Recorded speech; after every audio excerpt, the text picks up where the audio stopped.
Hello guys, welcome back to சிறப்பு media 2.0. நான் உங்கள் உதய். இன்றைக்கி காலையிலே பிக் பாஸ் அவர்கள் மார்னிங் ஆக்டிவிட்டி டாஸ்க் வந்து கொடுத்தாப்புல ஒரு சூப்பரான டாஸ்க்கு. அந்த டாஸ்க்கை வந்து இது ஒட்டுமொத்த கண்டஸ்டண்ட்டும் சேர்ந்து ஸ்பாயில் பண்ணிட்டாங்க அப்படின்னு தான் வந்து சொல்லி ஆகணும். இவனுங்கெல்லாம் எதுக்கு கேம் விளையாட வந்தானுங்க அப்படின்னே வந்து தெரியல. இவங்கெல்லாம் யார் தான் ஆடிஷன் எடுத்து இவங்கெல்லாம் வீட்டுக்குள்ளே வந்து அனுப்பிச்சாங்க அப்படின்றது கூட வந்து புரியவே இல்லை.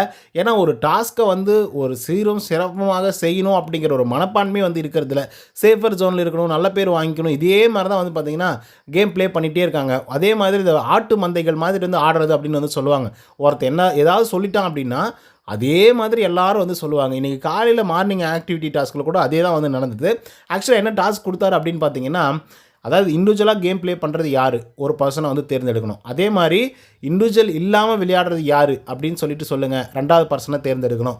மூணாவதாக ஒன்றுமே பண்ணல, சும்மா சாப்பிட்டு தூங்குறது தான் வந்திருக்காங்க அப்படின்னு நீங்கள் யாரை ஃபீல் பண்ணுறீங்களோ மூணாவது பர்சனை தேர்ந்தெடுங்க அப்படின்னு வந்து சொல்லியிருந்தாப்புல பிக் பாஸ் அவர்கள். ஆக்சுவலாக சொல்லப்போனால் வேறு சீசனில் இந்த மாதிரி ஒரு டாஸ்க் வந்து கொடுத்துருந்தா கண்டிப்பாக பயங்கர பிரச்சனைகள் வந்து வந்திருக்கும். நம்மலாம் பார்த்துருக்கோம், பிரச்சனைகளும் வந்துருந்துருக்கு.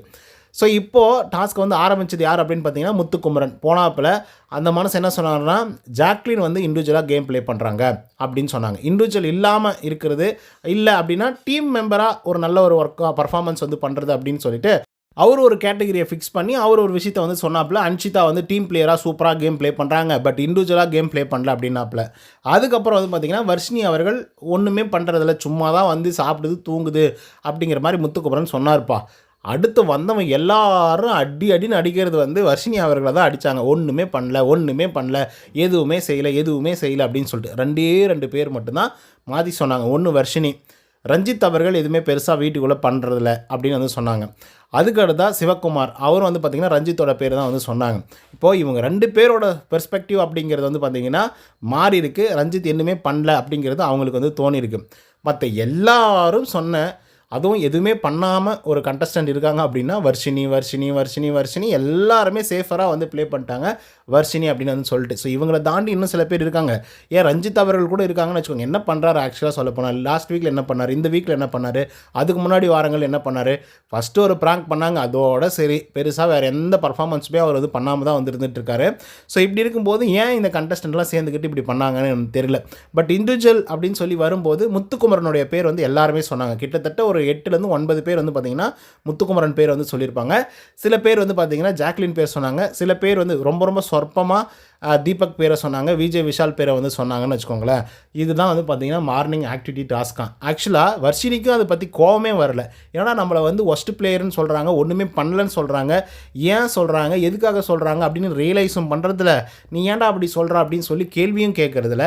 ஏன் தான் இந்த கேம் அவங்க ப்ளே பண்ணுறாங்கன்னே தெரில. சொல்லப்போனால் வராங்க, உட்காராங்க, போகிறாங்க அப்படிங்கிற மாதிரி எல்லாருமே சொல்கிறாங்க.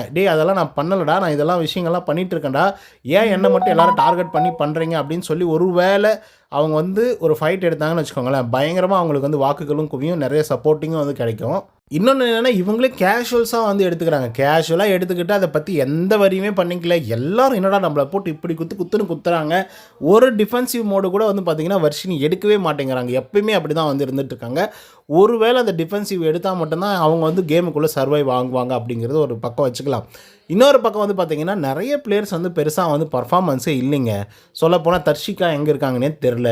அதே மாதிரி ரஞ்சித் எங்கே இருக்காங்கன்னே தெரில. ஏதோ போகிறாங்க வராங்க. அப்படி ஆனந்தி பெருசாக வந்து பார்த்திங்கன்னா இப்போதைக்கு வந்து பர்ஃபார்மன்ஸ்லேயே இல்லை. ஃபஸ்ட்டு 2-3 வீக்ஸ் வந்து ரொம்ப ஆக்டிவாக இருந்தாங்க, அதுக்கப்புறம் இன்ஆக்டிவ் மோடுக்கு வந்து போயிட்டாங்க. ஸோ இந்த மாதிரி பல பேரை வந்து நம்ம சொல்லிட்டு போயிட்டே இருக்கலாம்.